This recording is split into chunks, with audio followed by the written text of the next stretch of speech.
الحمد لله نحمده ونستعينه ونستغفره ونعوذ بالله من شرور أنفسنا ومن سيئات أعمالنا من يهده الله فلا مضل له ومن يضلل فلا هادي له وأشهد أن لا إله إلا الله وحده لا شريك له وأشهد أن محمدًا عبده ورسوله أما بعد فإن خير الحديث كتاب الله وخير الهدي هدي محمد صلى الله عليه وسلم وشر الأمور محدثاتها وكل محدثة بدعة وكل بدعة ضلالة وكل ضلالة في النار فأعوذ بالله السميع العليم من الشيطان الرجيم بسم الله الرحمن الرحيم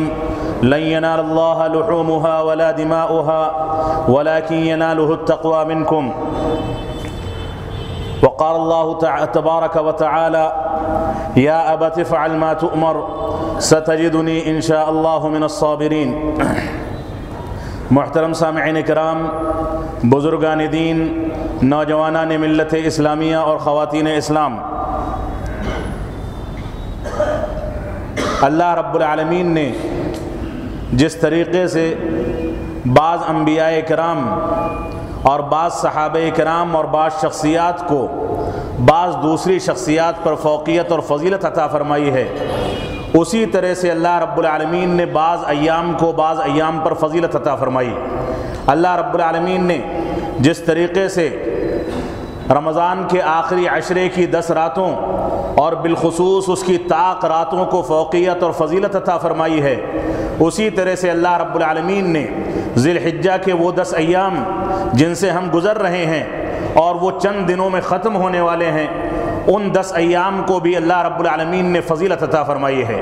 اللہ رب العالمین نے ان ایام کی قسم کھائی، ان ایام کے بارے میں، ان ایام کے مختلف ایام کی فضیلت ذکر کی۔ اللہ رب العالمین نے قرآن مجید میں طاق اور جفت کی قسم کھا کے انہی ایام کو مراد لیا، اور انہی ایام میں اللہ رب العالمین کی رضامندی کے لیے، اللہ رب العالمین کی خوشنودی کے لیے ایک ایسا دن شریعت اسلامیہ نے ہمارے لیے مسنون اور ہمارے لیے واجب قرار دیا، جس دن میں اللہ رب العالمین کی رضامندی کے لیے خون بہایا جاتا ہے، اللہ رب العالمین کے سامنے قربانیاں پیش کی جاتی ہیں۔ وہ دن جس کو یوم النحر کا دن کہا جاتا ہے، جو تمام کے تمام ایام میں علی الاطلاق سب سے زیادہ فضیلت رکھنے والا دن ہے، اس دن کو اللہ رب العالمین نے یہ مقام عطا فرمایا کہ اس دن میں پوری دنیا میں ہر جگہ پر انسان اپنی اپنی حیثیت سے اور اپنی اپنی استطاعت کے لحاظ سے جانوروں کا خون بہا کر کے اللہ رب العالمین کی خوشنودی حاصل کرنے کی کوشش کرتا ہے۔ یہ خون بہانا اصل میں خون بہانا مقصود نہیں ہے، یہاں پر گوشت حاصل کرنا مقصود نہیں ہے، یہاں پر اللہ رب العالمین کی راہ میں جانوروں کو ذبح کرنا مقصود نہیں ہے، بلکہ اللہ رب العالمین نے آیت کریمہ میں جس آیت کریمہ کی تلاوت آپ کے سامنے کی گئی، اس میں وضاحت کے ساتھ ارشاد فرما دیا لن ینال اللہ لحومها ولا دماؤها ولکن ینالہ التقوی منکم، کہ تمہارے اس قربانی کے جانور کا نہ گوشت اللہ رب العالمین کو پہنچتا ہے، نہ خون پہنچتا ہے، لیکن تقوی اور پرہیزگاری اور اخلاص میں تم اللہ رب العالمین سے کتنے قریب ہونا چاہتے ہو، اس بات کو ملحوظ خاطر رکھا جاتا ہے۔ اللہ رب العالمین کو تمہارا تقوی پہنچتا ہے، وہ دیکھتا ہے کہ کس نے کتنے اخلاص کے ساتھ ریاکاری اور ریا و نموز سے بچتے ہوئے جانوروں کو خریدا، استطاعت کا کتنا لحاظ کیا گیا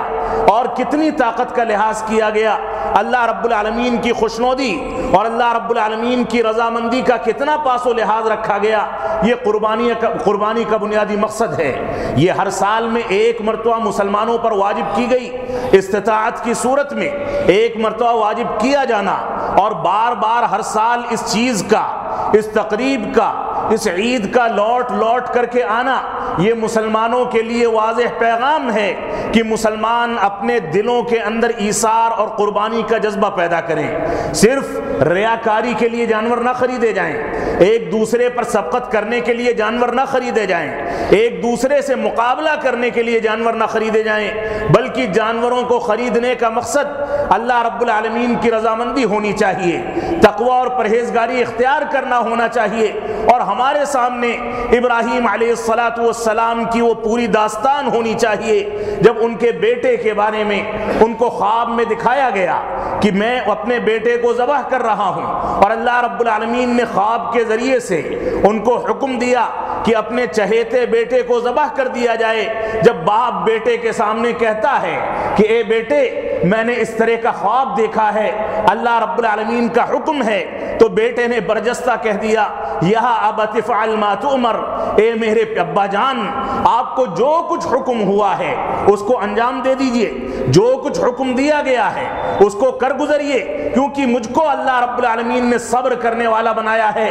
ستجدنی انشاءاللہ من الصابرین، ان قریب آپ مجھ کو صبر کرنے والا پائیں گے۔ باپ نے اللہ رب العالمین کے حکم کے مطابق اپنی چہیتی اولاد کو جو چلنے پھرنے کے مرحلے سے گزر کر کے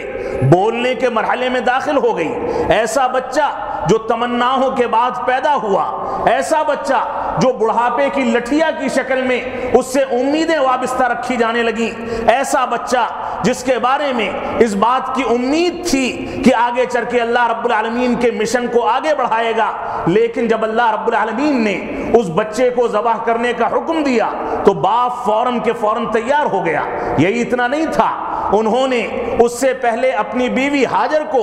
بے آب و گیا بیابان جنگل میں، مکہ کی سرزمین میں جہاں پر نہ درخت تھے، نہ پانی تھا، نہ کھانے پینے کا انتظام تھا، وہاں پر چھوڑ دیا۔ اور چھوڑنے کے بعد جب ان کی بیوی نے بار بار پوچھا کہ آپ ایسا کیوں کر رہے ہیں، مجھ کو کھانے پینے کے انتظامات کہاں سے ہو سکیں گے، میں کیسے جیوں گی، آگے جب بار بار پوچھنے کے بعد انہوں نے کہا کہ کیا اللہ رب العالمین کا حکم ہے، تو انہوں نے فرمایا کہ ہاں اللہ رب العالمین نے اسی بات کا حکم دیا ہے۔ تب فرمایا کہ جاؤ، جب اللہ رب العالمین نے حکم دیا ہے تو اللہ رب العالمین میرے کھانے پینے کا انتظام کرے گا، میری زندگی کا انتظام کرے گا۔ یہ توکل تھا، یہ اللہ رب العالمین پر اعتماد تھا، یہ ایثار و قربانی کا جذبہ تھا جو آج کے دور میں قربانی کے جانوروں کی گردنوں پر چھری چلانے سے پہلے انسانوں کے اندر پیدا ہونا چاہیے، مسلمانوں کے اندر پیدا ہونا چاہیے۔ اور معاف فرمائیں گے، یہ ایثار و قربانی کا جذبہ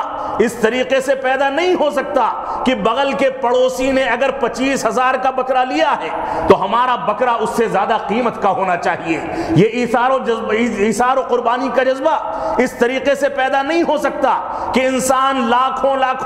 اور کئی لاکھ روپے کے بکرے خرید کر کے، جانور خرید کر کے میڈیا میں ہائی لائٹ ہونے کے لیے اور اپنے نام کو دوسروں کے سامنے نمایاں کرنے کے لیے اس انداز سے جانوروں کو خریدے، اور اس کے بعد اپنے ایمان کو، اپنے اخلاص کو، اپنے تقوی اور پرہیزگاری کو، اللہ رب العالمین کی رضامندی جو قربانی کے ذریعے سے مقصود ہے اس کو مفقود کر دے۔ معاف فرمائیں گے، قربانی کا یہ طریقہ نہیں ہے، لیکن موجودہ حالات میں جو قربانی نے کیفیات اختیار کر لی ہیں، یا تو غیر شرعی طریقے سے قربانی انجام دی جائے یا شرعی طریقے سے انجام دی جائے تو اس میں اخلاص مفقود ہوتا ہے۔ نہ جانے کون سے ریت رواج وہ فلمی دنیا کے افراد جو اسلام کو نیست و نابود کرنے کے لیے قسم کھا کر کے بیٹھے ہیں، جو یہودیوں کا آلہ کار ہیں، جنہوں نے دنیا کے اندر فحشکاری اور ننگے پن کو عام کیا ہے، جو دنیا کے اندر شرکیات اور بدعات کو عام کرتے ہیں، جن کو دنیا میں ہر چیز سے سروکار ہے لیکن اسلامی تعلیمات سے سروکار نہیں۔ آج کے دور میں اگر ان کے نام سے کسی جانور کو موسوم کر دیا جائے تو اس جانور کی قیمت لاکھ روپے سے اوپر ہو جاتی ہے، اور ہمارے مسلمان بھائی بڑے شوق کے ساتھ، بڑے جذبے کے ساتھ مارکیٹ میں اخباری نمائندوں کے ساتھ اور اسی طرح سے نیوز کے نمائندوں کے ساتھ ان کے سامنے خریداری کر کے اس چیز کو ہائی لائٹ کرنے کی کوشش کرتے ہیں۔ نعوذ باللہ من ذالک، یہ ریاکاری، یہ ریا و نمود اللہ رب العالمین کی رضامندی اور خوشنودی جس عبادت کے اندر مطلوب اور مقصود تھی، اس کے اندر ہم دنیا داروں کی، اسلام دشمنوں کی رضامندی کو سامنے رکھ کر دنیا میں شہرت طلبی کے لیے اس انداز کی اگر حرکتیں کریں گے تو معاف فرمائیں گے، یہ ایثار و قربانی کا جذبہ پیدا نہیں ہو سکتا۔ ایثار و قربانی کے جذبے کے لیے آپ کو ماضی کی تاریخ کو یاد کرنا ہوگا، آپ کو دیکھنا ہوگا کہ کس انداز سے ابراہیم علیہ السلام کو جب خواب میں حکم دیا گیا تو ان کا بیٹا بھی بڑے آرام کے ساتھ سرے تسلیم خم کر کے لیٹ گیا، ان کی آنکھوں پر پٹی باندھ دی گئی اور انہوں نے چھری چلائی۔ اللہ رب العالمین نے وہیں پر فرمایا قد صدقت الرؤیا انا كذلك نجزي المحسنین، تو نے خواب کو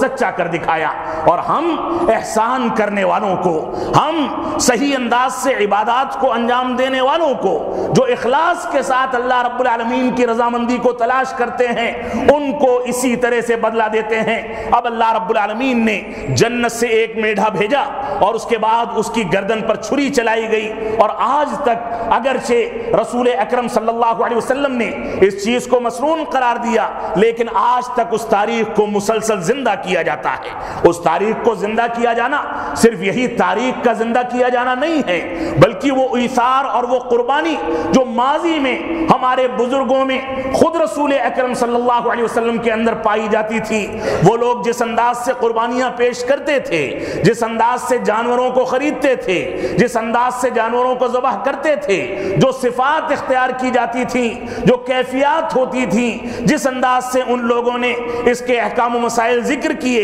اس جذبے کو آج اگر مسلمان نے اپنے دلوں میں پیدا نہیں کیا، اس احساس کو پیدا نہیں کیا، تو یہ قربانی جو سال میں ایک مرتبہ اللہ رب العالمین کی عظیم نعمت کی شکل میں، اللہ رب العالمین کی عظیم پیروی کی شکل میں ہم کو دی گئی ہے، عنایت کی گئی ہے، یہ رائے گا جائے گی۔ اور سمجھ لیں اب تک جس نے جانور نہیں خریدے ہیں یا خرید لیے ہیں، اب بھی وقت ہے کہ اس کے اندر اخلاص پیدا کیا جائے، اب بھی وقت ہے کہ اس کے اندر خلوص و للہیت پیدا کی جائے، اب بھی وقت ہے کہ اپنے دلوں سے، اپنے دماغوں سے ریاکاری کو، ریا و نمود اور دکھاوے کو، شہرت طلبی کو نکال کر کے پھینک دیا جائے، کھرچ کر کے نکال دیا جائے۔ اب بھی وقت ہے کہ ہم اللہ رب العالمین کی رضامندی کے لیے ان جانوروں کو خاص کریں اور صرف اللہ رب العالمین کی رضامندی کے لیے جانوروں کو ذبح کریں۔ موجودہ دور میں جو سیاسی دور ہے، موجودہ دور جس دور میں مسلمانوں کے بعد شعار کو نشانہ بنا کر کے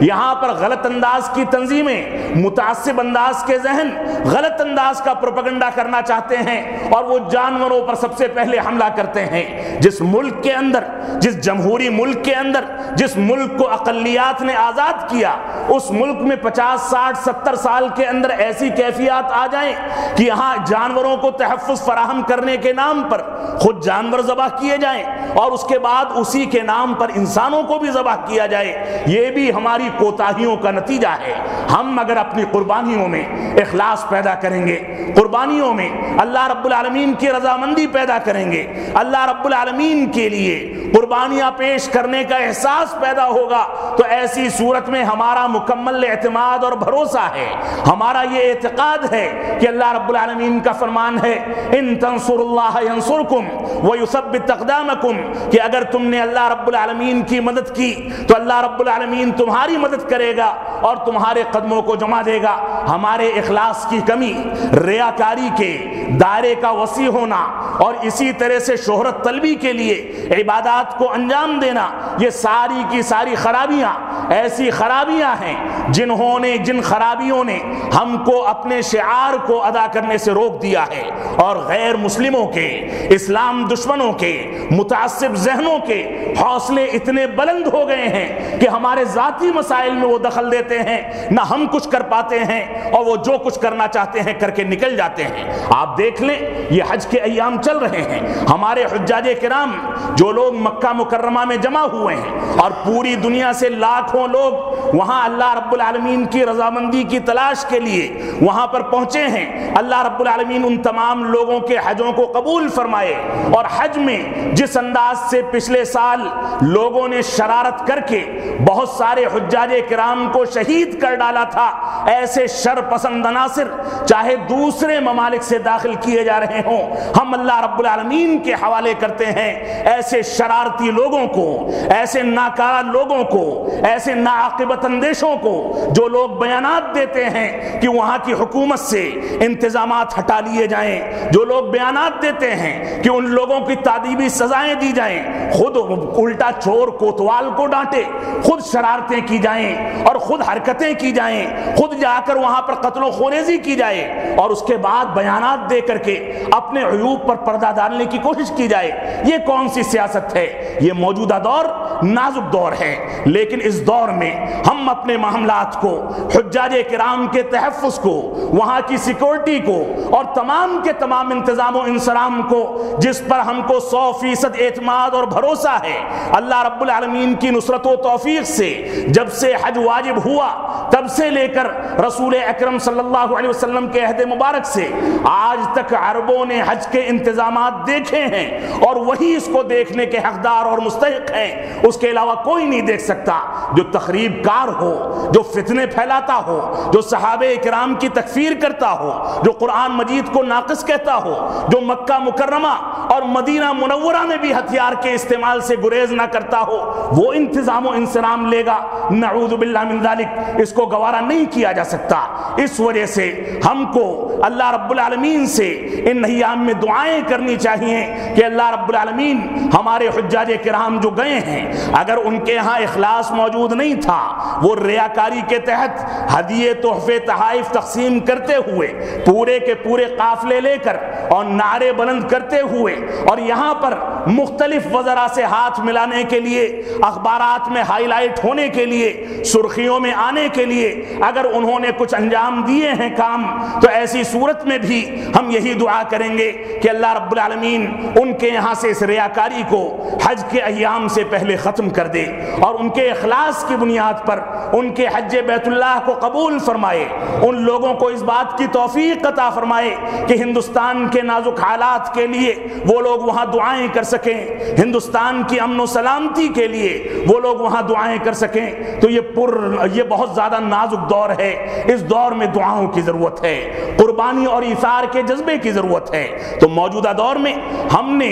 اپنی ریاکاری کی بنیاد پر، شہرت طلبی کی بنیاد پر جانور کو اور قربانی کے جانوروں کو ریاکاری کے حوالے کر دیا، یہ چیز ناقابل تلافی ہے۔ اس وجہ سے اس کو چھوڑ کر کے ہمارے اندر وہی جذبہ پیدا ہونا چاہیے جو ہمارے بزرگوں میں، ہمارے اسلاف میں اور بالخصوص ابراہیم علیہ السلام اور ان کے بیٹے اسماعیل علیہ السلام اور اس پوری پیڑھی سے نکلنے والے نبی آخر الزمان محمد الرسول اللہ صلی اللہ علیہ وسلم کے دل میں اللہ رب العالمین نے اخلاص رکھا تھا، ایثار و قربانی کا جذبہ رکھا تھا۔ اللہ کی قسم وہ تاریخ دنیا کی کوئی طاقت نہیں دہرا سکتی، وہ جذبہ دنیا کی کسی طاقت کے اندر نہیں آ سکتا۔ اس جذبے کی قدر اگر کوئی کر سکتا ہے تو مسلمان کر سکتا ہے۔ اس وجہ سے میں یہی اپیل کروں گا کہ آپ حضرات رسول اکرم صلی اللہ علیہ وسلم کے فرامین کے مطابق، آپ کے احکام کے مطابق قربانی کے جانوروں کو ذبح کرنے سے پہلے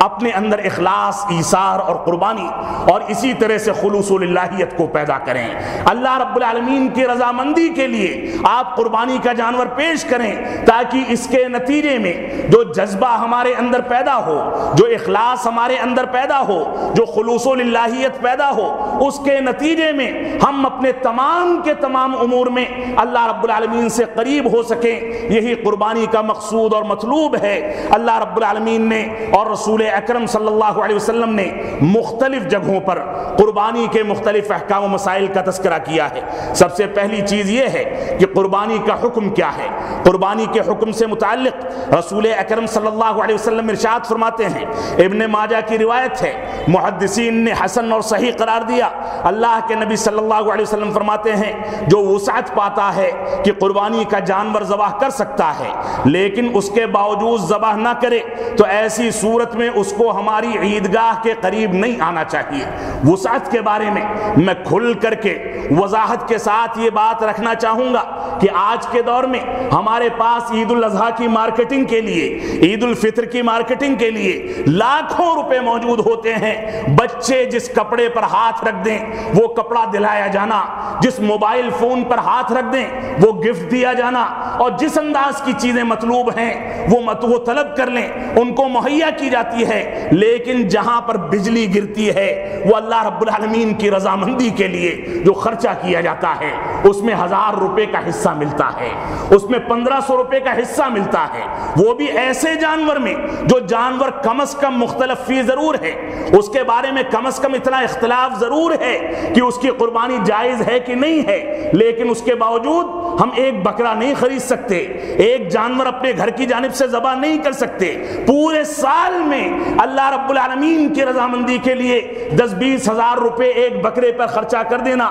کوئی بڑی بات نہیں ہے۔ آج کے اس دور میں، جس دور میں لوگوں کے پاس مالیات کی فراوانی ہے، لوگ آرام کے ساتھ اگر ہر مہینے میں 1-1 ہزار روپے جمع کرنے کا انتظام کریں تو بڑے آرام کے ساتھ 12,000 روپے میں وہ ایک جانور خرید سکتے ہیں۔ لیکن اس کے باوجود اگر بجلی گرتی ہے اور اگر کسی چیز کو قربان کیا جاتا ہے تو اللہ رب العالمین کی قربانی کو قربان کیا جاتا ہے، اللہ رب العالمین کے حقوق کو قربان کیا جاتا ہے۔ ایسی صورت میں ہم بخیلی کا ثبوت دیتے ہیں، ہم حصے نہیں لیتے، ہم حصے لیتے ہیں، جانور ذبح نہیں کرتے، اور حصہ بھی سستے سے سستا تلاش کیا جاتا ہے، چاہے اس حصے کے بارے میں ہم کو اطمینان حاصل ہو یا نہ ہو کہ وہ جانور ذبح کیا گیا ہے کہ نہیں کیا گیا۔ نہ جانے کتنے لوگ ایسے ہیں جو فراڈ کی بنیاد پر لاکھوں روپے اسی علاقے کے اندر بینرز اور اسی طرح سے پوسٹرز میں برباد کر کے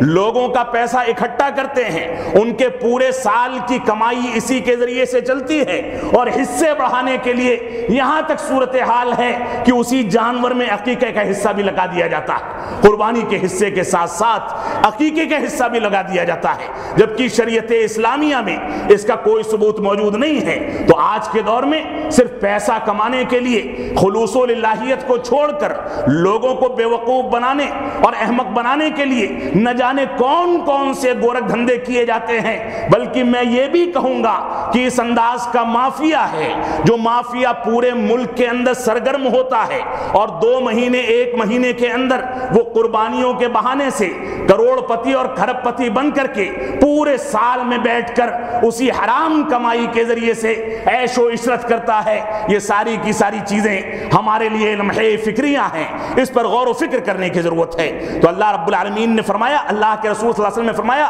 جو وسعت پاتا ہے اس کے باوجود قربانی نہیں کرتا، وسعت اگر چھوٹے جانور کی ہے تو چھوٹے جانور کو ذبح کیا جائے، اسی طرح سے اگر وسعت ایسی ہے کہ بڑے جانور میں حصہ لیا جائے تو بڑے جانور میں اخلاص کے ساتھ بہتر اور تندرست جانور دیکھ کر کے حصہ لیا جائے۔ لیکن وسعت جتنی ہے اتنی قربانی پیش کرنا ہر مسلمان کی بنیادی اور شرعی ذمہ داری ہے۔ اسی طرح سے رسول اکرم صلی اللہ علیہ وسلم نے اور اللہ رب العالمین نے جن اصناف کا تذکرہ قرآن مجید کے اندر جانوروں کی جن قسموں کا تذکرہ کیا ہے، اگرچہ قرآن مجید میں جو آیت وارد ہوئی ہے جس میں 4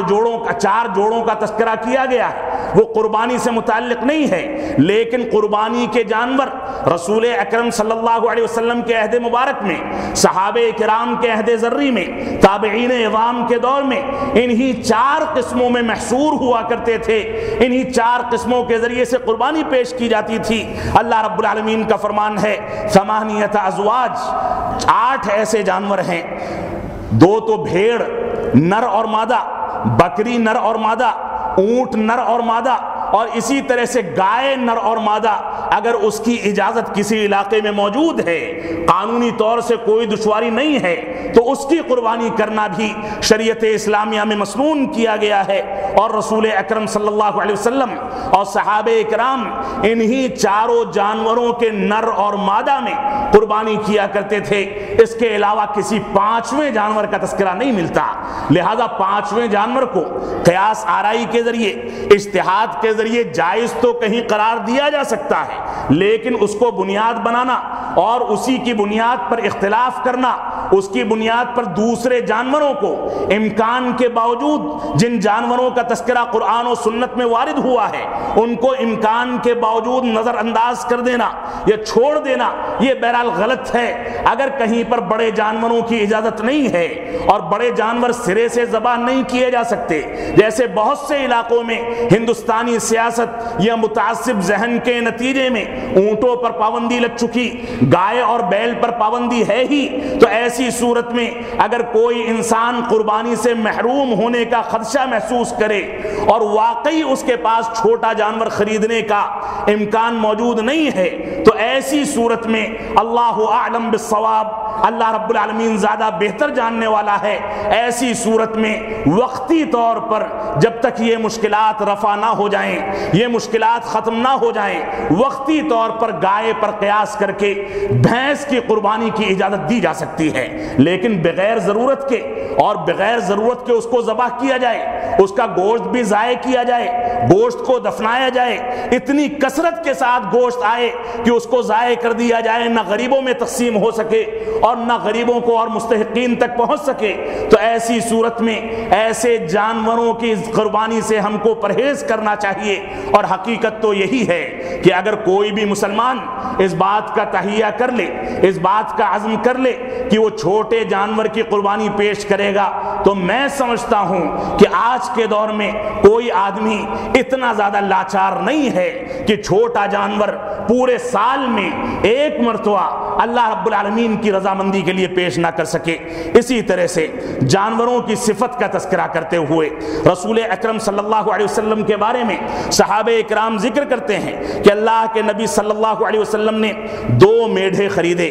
جو دونوں کے دونوں میڑھے چتکبرے تھے، یعنی ان پر دھاریاں تھیں اور دونوں سینگ والے تھے، اور اس کو اپنے ہاتھ سے، مبارک ہاتھ سے ذبح کیا اور بسم اللہ اللہ اکبر پڑھا اور اپنے مبارک داہنے پیر کو اس کے پہلو پر رکھا تاکہ اس کی روح کے قبض ہونے اور خون کے بہنے میں اس کو آسانی محسوس ہو۔ یہ صحیح بخاری کی روایت ہے۔ اسی طرح سے مسند احمد وغیرہ کی بعض روایات میں اس کا تذکرہ بھی ملتا ہے کہ سمینینی 2 تندرست جانور آپ نے خریدے، اور بعض روایتوں میں اس کا تذکرہ بھی ملتا ہے کہ موجوعینی دونوں جانور خسی تھے،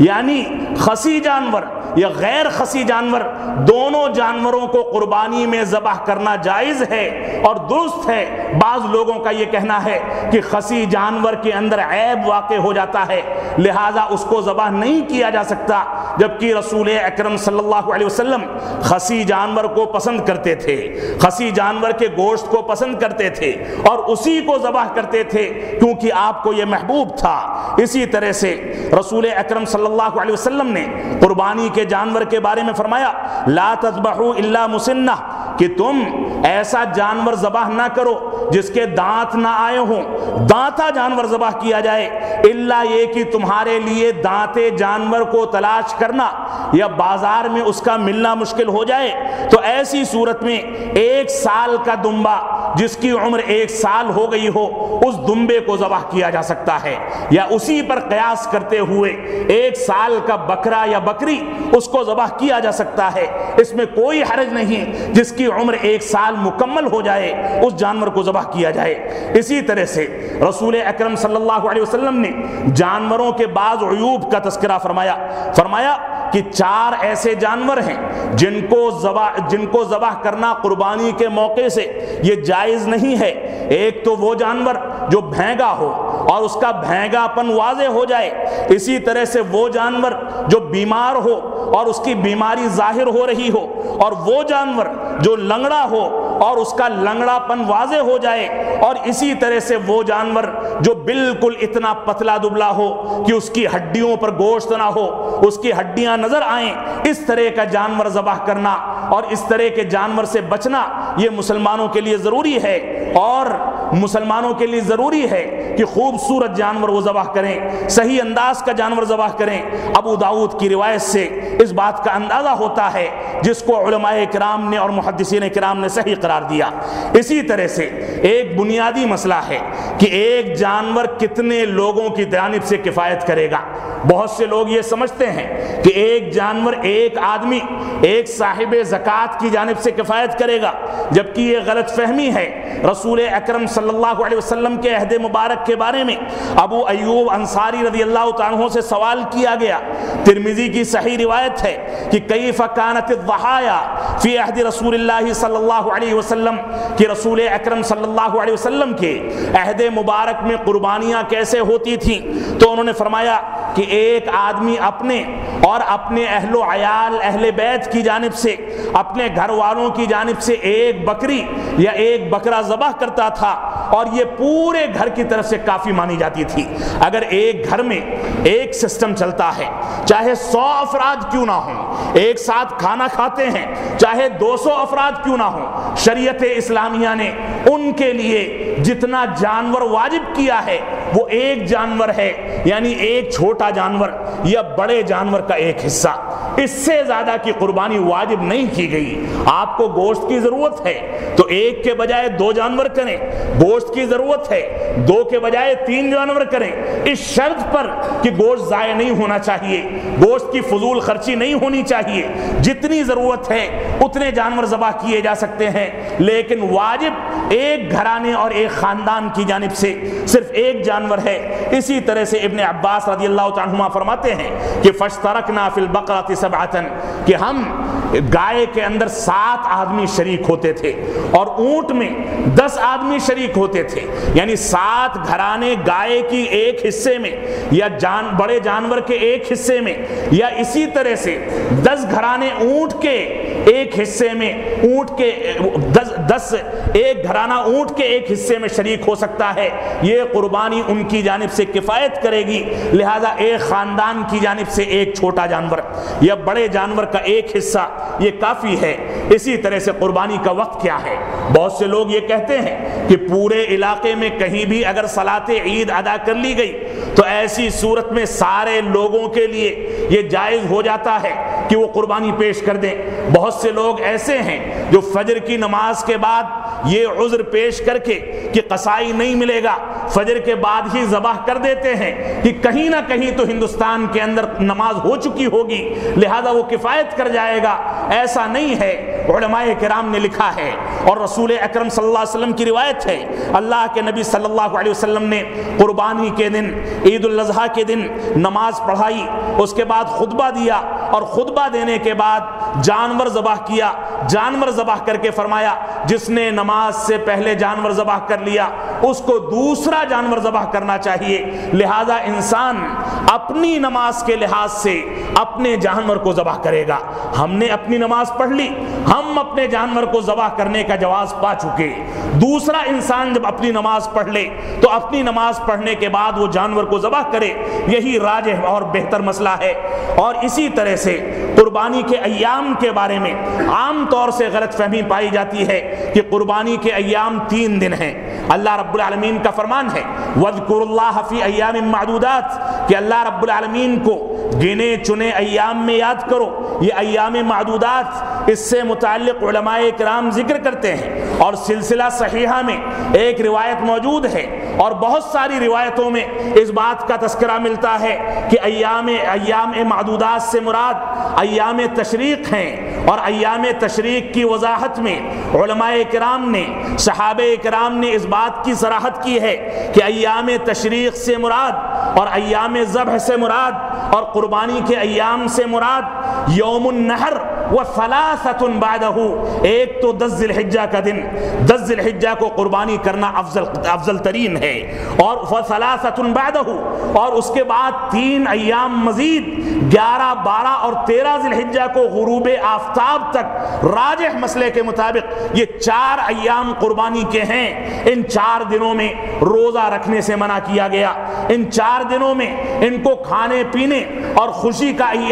کے ایام قرار دیا گیا، لہٰذا ان 4 دنوں تک قربانی کرنا یہی مشروع ہے اور یہی راجح قول ہے۔ اگر آپ کو مزید تفصیل دیکھنی ہے تو تفسیر ابن کثیر میں اس آیت کریمہ کی تفسیر کے تحت ابن عمر، ابن زبیر، ابو موسیٰ اشعری رضوان اللہ عنہم اجمعین، ان تینوں صحابہ کرام کے اقوال اور اسی طرح سے تابعین اعظام میں سے کبار تابعین میں مجاہد، اکرمہ، سعید بن جبیر، ابراہیم نخعی رحمہم اللہ، ان لوگوں کے اقوال کو دیکھا جا سکتا ہے جو اقوال ان لوگوں نے صحابہ کرام سے نقل کیے ہیں۔ اسی طرح سے قربانی کو ذبح کرنے کا جو طریقہ ہے، رسول اکرم صلی اللہ علیہ وسلم جو میڑھے لایا کرتے تھے اس کو ذبح کرنے کے لیے قربانی کے جانور کو قبلہ رخ لٹایا جاتا تھا اور اس کے بعد اس کے پہلو پر رسول اکرم صلی اللہ علیہ وسلم اپنے داہنے پیر کو یا داہنے گھٹنے کو رکھا کرتے تھے تاکہ جانور کو تکلیف نہ ہو، وہ زیادہ نہ تڑپے، اور چھری پہلے سے تیز کر لی جاتی تھی، جانور کو پہلے سے پانی اور چارہ کھلا دیا جاتا تھا اور اس کے بعد جانور کو آرام کے ساتھ ذبح کیا جاتا تھا۔ یہ رسول اکرم صلی اللہ علیہ وسلم کا طریقہ تھا۔ تو قبلہ رخ کرنا ایک سنت ہے، اپنے ہاتھ سے اپنے جانور کو ذبح کرنا یہ بھی رسول اکرم صلی اللہ علیہ وسلم کی سنت ہے، جو کہ صحیح بخاری کی روایت سے پتہ چلتا ہے۔ قبلے کی جانب جانور کو کرنا یہ بھی آپ کی سنت ہے، پہلو پر پیر رکھنا یہ بھی رسول اکرم صلی اللہ علیہ وسلم کی سنت ہے، جو کہ صحیح بخاری میں مذکور ہے۔ اور اسی طرح سے جانور کو ذبح کرتے ہوئے رسول اکرم صلی اللہ علیہ وسلم وَسَمَّا وَكَبَّرَ کا لفظ آتا ہے کہ آپ دعا پڑھتے تھے، بسم اللہ اللہ اکبر، صرف اتنی دعا کا تذکرہ ملتا ہے۔ اس کے علاوہ موجودہ دور میں الگ الگ انداز کی دعائیں یا الگ الگ انداز سے دعائیں پڑھنے کا رواج موجود ہے، ان دعاؤں کا کوئی بھی ذکر قرآن یا حدیث کے اندر نہیں ملتا۔ زیادہ سے زیادہ صحیح مسلم کی روایت میں یہ الفاظ ملتے ہیں، بسم اللہ اللہ اکبر، اللہم لکا ومنکا اللہم تقبل من، اور من کے بعد جس کی جانب سے قربانی کی جا رہی ہے اس کا نام لے لیا جائے، اتنا مشروع ہے۔ یہ مستقل مسائل ہیں۔ اسی طرح سے ایک مسئلہ یہ ہے کہ کیا میت کی جانب سے قربانی کی جا سکتی ہے یا نہیں کی جا سکتی۔ موجودہ دور میں ہم حلال کے ذریعے سے جانور لائے یا حرام کے ذریعے سے لائے، اس کا اعتماد اور اس کا بھروسہ نہیں دلا سکتے، لیکن جب ذبح کرتے ہیں تو یہ ضرور کہتے ہیں کہ اللہ رب العالمین اللہ کے رسول صلی اللہ علیہ وسلم کی جانب سے اس کو قبول فرما، ہمارے فلاں فلاں مردوں کی جانب سے اس کو قبول فرما۔ اس کا کوئی بھی ثبوت قرآن و سنت میں نہیں ملتا۔ رسول اکرم صلی اللہ علیہ وسلم جب جانور ذبح کرتے تھے، صحیح مسلم کی روایت ہے، تو فرماتے تھے اللہم تقبل من محمد و آل محمد ومن امت محمد، اے اللہ رب العالمین اس کو محمد کی جانب سے، میری امت کی جانب سے اور آل محمد کی جانب سے قبول فرما۔ جو لوگ مردہ تھے یقیناً وہ لوگ اس قربانی میں، اس کے ثواب میں مطلق طور سے شامل ہیں، لیکن ان کا نام لینے کا کوئی ثبوت موجود نہیں ہے۔ اور امام نووی رحمۃ اللہ علیہ، امام بخاری رحمۃ اللہ علیہ اور بے شمار محدثین کرام یہ کہتے ہیں کہ یہ دعا جو رسول اکرم صلی اللہ علیہ وسلم پڑھتے تھے یہ آپ کے ساتھ خاص تھی، لہذا کسی امتی کے لیے اس دعا کو پڑھنا جائز نہیں۔ اور دوسری دلیل جو قربانی میت کی طرف سے کی جاتی ہے اس کے طور پر پیش کی جاتی ہے، وہ ابو داؤد کی غالباً ایک روایت ہے جس میں علی رضی اللہ تعالیٰ عنہ کو رسول اکرم صلی اللہ علیہ وسلم نے حکم دیا کہ تم میری جانب سے میری وفات کے بعد قربانی پیش کرتے رہنا۔ یہ روایت ضعیف ہے، اس روایت پر عمل نہیں کیا جا سکتا، لہٰذا زندوں کی جانب سے قربانی پیش کی جائے۔ اور اگر مردوں کی جانب سے جانور ذبح کرنا ہے تو اس کے لیے پورے سال میں جب آپ چاہیں جیب خالی کریں، جب چاہیں سخاوت کا ثبوت دیں اور جب چاہیں تب قربانی پیش کریں۔ یہ کون سی بخالت ہے کہ ایک ہی موقع سے آپ مردے کو بھی شامل کریں، اسی موقع سے اللہ کے رسول کو بھی شامل کریں، اسی موقع سے اپنا نام بھی گھسا دیں اور ساری کی ساری چیزوں کو ایک جانور میں سمیٹ دیا جائے۔ آپ کو اللہ رب العالمین کی رضامندی چاہیے، تو ایسی صورت میں مختلف مواقع سے مردوں کی جانب سے جانور ذبح کیا جا سکتا ہے، لیکن عید الاضحیٰ کے موقع سے جو قربانی کی جاتی ہے اس کو مردے کی جانب سے کیے جانے کا کوئی ثبوت موجود نہیں ہے۔ اسی طرح سے گوشت کی ذخیرہ اندوزی، گوشت کو ذخیرہ کرنا یہ جائز ہے۔ بہت سے لوگ یہ پروپیگنڈا کرتے ہیں کہ گوشت کے 3 حصے کر دیے جائیں، ایک غریبوں میں تقسیم کیا جائے، ایک کھانے کے لیے رکھ لیا جائے اور اسی طرح سے ایک صدقہ کر دیا جائے یا کسی کو دے دیا جائے۔ یہ غلط انداز کی روایتوں پر مبنی مسئلہ ہے۔ اگر انسان صدقہ کرتا ہے، غریبوں کا خیال کرتا ہے تو بہت افضل بات ہے اور بہت خوش آئند بات ہے، لیکن یہ چیز مسلمانوں پر واجب نہیں ہے۔ اگر وہ چاہیں تو فریج میں یا دوسرے مقامات پر کولڈ اسٹوریج وغیرہ میں گوشت کو محفوظ کر کے پورے سال کھا سکتے ہیں۔ صحابہ اکرام کا یہی طریقہ تھا کہ وہ دھوپ میں گوشت کو سکھا دیا کرتے تھے اور اس کے بعد پورے سال کھاتے تھے۔ اس کے علاوہ کوئی گوشت ان لوگوں کو نصیب نہیں ہوتا تھا، اس وجہ سے ذخیرہ اندوزی کرنا یہ بھی جائز ہے، اگرچہ افضل یہی ہے کہ غریبوں کا خیال کیا جائے۔ اور ایک بنیادی مسئلہ یہ ہے کہ غیر مسلموں کو گوشت دیا جانا، یہ بھی ثابت ہے کہ غیر مسلموں کو قربانی کا گوشت بطور ہدیہ پیش کیا جا سکتا ہے اور کیا جانا چاہیے تاکہ وہ اسلام سے قریب آ سکیں، لیکن موجودہ دور میں اس میں احتیاط برتنا ضروری ہے۔ کہیں ایسا نہ ہو کہ بکرے کا گوشت ہے اور گائے کا سمجھ کر انسان کو قربان کر دیا جائے، نعوذ باللہ من ذالک۔ جو کیریکٹر اور جو بدنما داغ اس ملک کے دامن پر لگا ہے، یہ داغ ہمیشہ ملک کو بدنام کرتا چلا جا رہا ہے۔ اللہ رب العالمین ہم کو ملک کے لیے، اس کی امن و سلامتی کے لیے قربانیاں پیش کرنے کی توفیق عطا فرمائے۔ اسی طرح سے اگرچہ وقت نکل چکا ہے، انتہائی اختصار کے ساتھ عیدین کے مسنونات کا تذکرہ میں کر دوں۔ عیدین میں، عید الاضحیٰ میں کوئی چیز کھائے پیے بغیر جانا یہ رسول اکرم صلی اللہ علیہ وسلم کی سنت ہے۔ واپسی آنے کے بعد اگر امکان ہو تو گوشت ہی کھایا جائے اور اگر امکان نہیں ہے تو کم از کم نماز کے بعد کوئی چیز کھائی جائے۔ اسی طرح سے عیدین میں جو سنتیں ہیں، ان سنتوں میں ایک سنت یہ ہے کہ کھلے میدان میں عید کی نماز ادا کی جائے، بچوں کو اور عورتوں کو بھی عیدگاہ لے جایا جائے، یہاں تک کہ وہ خواتین جو ناپاکی کے ایام سے گزر رہی ہیں وہ بھی عیدگاہ میں جائیں، دعاؤں میں شامل رہیں، خطبے میں شامل رہیں، مسلمانوں کی خوشیوں میں شامل رہیں، لیکن نماز میں کنارے بیٹھی رہیں۔ اسی طرح سے عیدگاہ جانے اور آنے کے لیے راستے کو تبدیل کرنا یہ بھی اللہ کے نبی صلی اللہ علیہ وسلم کی سنت ہے۔ اگر امکان ہے تو عیدگاہ تک پیدل جانا یہ بھی اللہ کے نبی صلی اللہ علیہ وسلم کی سنت ہے۔ عید میں صاف ستھرے کپڑے پہننا، نئے کپڑے نصیب ہوں تو نئے کپڑے پہننا اور خوشبو لگانا اور اسی طرح سے غسل کرنا یہ بھی رسول اکرم صلی اللہ علیہ وسلم کی سنت ہے۔ عیدین میں اور بالخصوص ایام تشریق کی انتہا تک اور ان 10 ایام میں اور عید الفطر میں چاند دیکھنے سے لے کر کے نماز ختم ہونے تک عیدین کی تکبیرات پڑھنا بآواز بلند اور کہیں جہاں ضرورت ہو وہاں سری آواز سے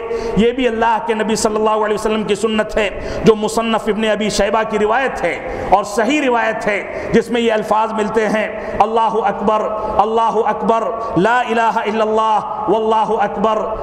اکبر وللہ الحمد۔ صرف اتنے کلمات اپنی زبان پر رواں رکھے جائیں، خواتین آہستہ پڑھیں، مرد زور سے پڑھیں۔ اسی طرح سے صلاۃ عید جو ہے، صلاۃ عید جس کا حکم سنت مؤکدہ کا ہے اور جان بوجھ کر چھوڑنے والا انسان گنہگار ہے، بلا عذر کے چھوڑنے والا انسان گنہگار ہے۔ یہ عید الفطر کی نماز صلاۃ فجر کی طریقے سے 2 رکعت ادا کی جائے گی۔ پہلی رکعت میں تکبیر تحریمہ کے بعد 7 تکبیرات زوائد جن پر رفع الیدین کرنا ثابت نہیں ہے، 7 تکبیرات زوائد پکاری جائیں گی اور اس کے بعد تلاوت، پھر رکوع اور سجدہ، اور دوسری رکعت میں کھڑے ہونے کے بعد تلاوت شروع کرنے سے پہلے 5 تکبیرات زوائد پکاری جائیں گی اور اس کے بعد رکوع سجدہ کر کے نماز کی تکمیل کر کے امام وقت خطبہ دے گا۔ یہ عیدین کے مختصر احکام و مسائل ہیں۔ اللہ رب العالمین ہم کو عید قربہ میں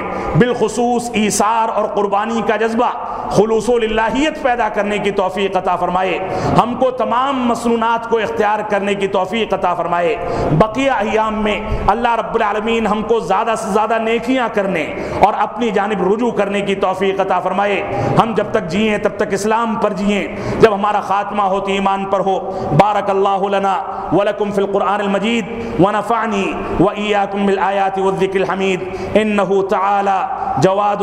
کریم ملک بر الرؤوف الرحیم.